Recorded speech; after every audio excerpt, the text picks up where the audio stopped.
Gute Menschen werden müde. Nicht, weil sie schwach sind, sondern weil sie zu lange stark waren.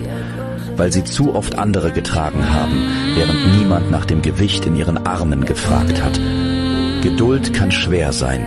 Hilfsbereitschaft kann auslaugen. Und irgendwann beginnt die Seele zu flüstern: Ich kann nicht mehr. Was wie Faulheit aussieht, ist oft nur die stille Erschöpfung vom ständigen Funktionieren, vom Gefühl, immer da sein zu müssen, sich nie erlauben zu fehlen. Gute Menschen verwechseln oft gebraucht werden mit geliebt werden und merken zu spät, dass sie längst nur noch brennen, aber niemand mehr ihr Licht sieht. Wenn du müde bist, zieh dich zurück. Nicht um dich zu erklären, sondern um dich selbst nicht zu verlieren. Auch die Sonne geht unter und niemand zweifelt an ihrer Rückkehr. Liegt Feuer und Licht, was immer passiert.